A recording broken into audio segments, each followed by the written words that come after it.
Everybody's your realtor, Derek, and today I will be talking to you about the COVID-19 special stipulation that we as realtors are putting in our contracts to help during these times of uncertainty. I'll be reading it line by line. It's actually broken up in 3 different parts. We'll go through each part and I'll explain as I go to keep this video short because y'all know I don't like doing long videos. But here we go.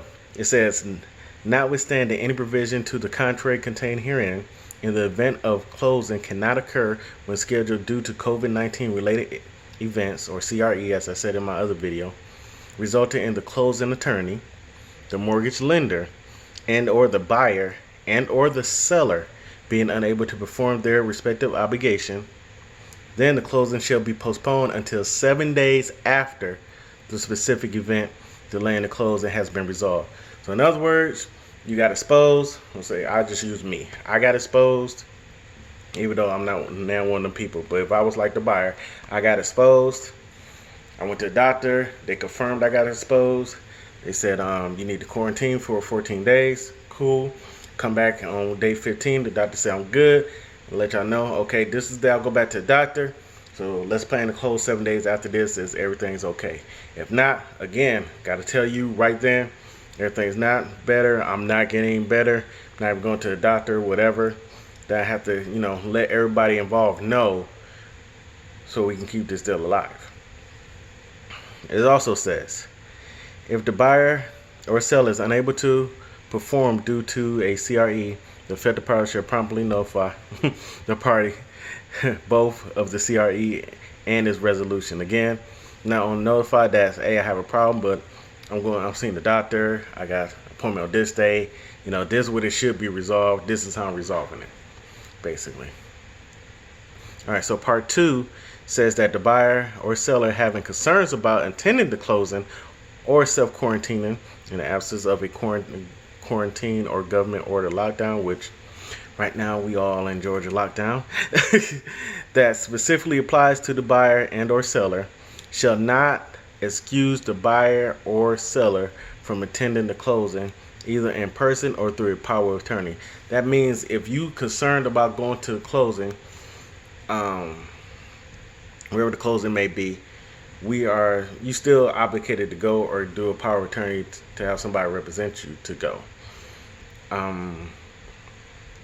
But I can assure you,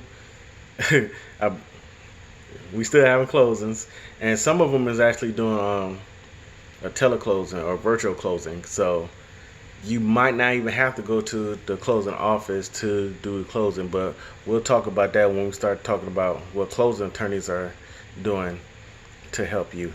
And like I said before in that video, on this video, some of them are actually doing it through the internet. The government, the governor allowed it to happen. So we're going to take care of you. Every office that's still open, that's doing in-person closes, only having the people there sign, of course, doing social distancing at that closing. I won't even be there as a realtor because I'm not a person that's signing for anything.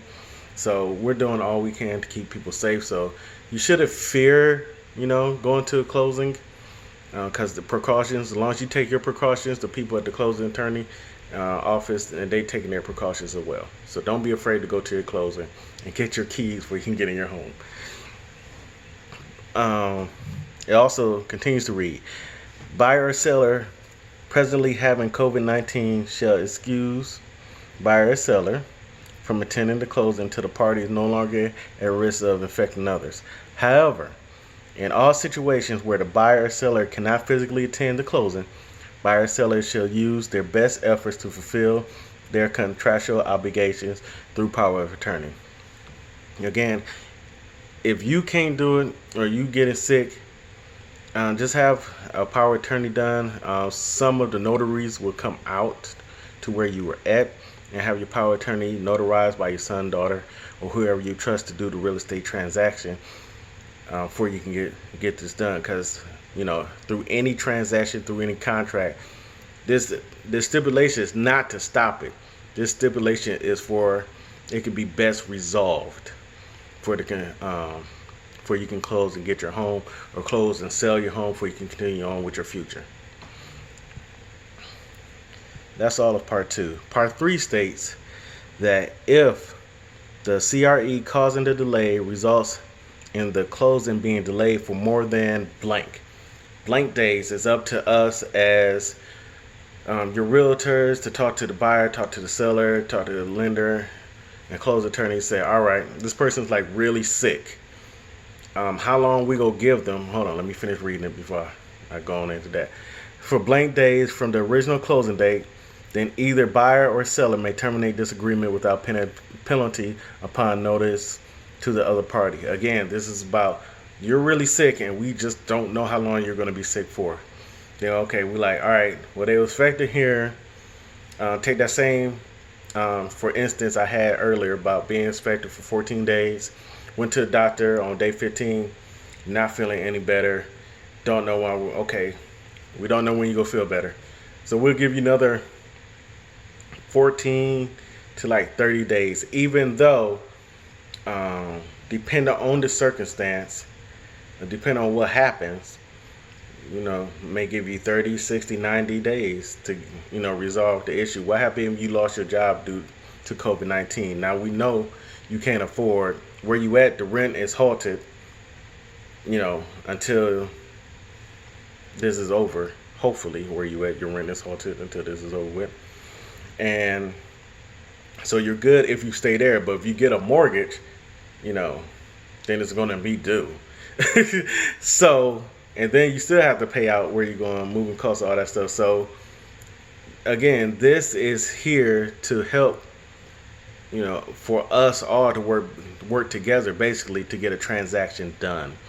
It's not to get you out of it at all. But if it just happens that for some odd reason, it just don't seem like it's going to end, then that when we can put in more than, if this happens for more than 30 days from the original closing date, then either buyer or seller may terminate this agreement without penalty, which is a really big thing here in Georgia or with any real estate contract, really, because contracts survive your death.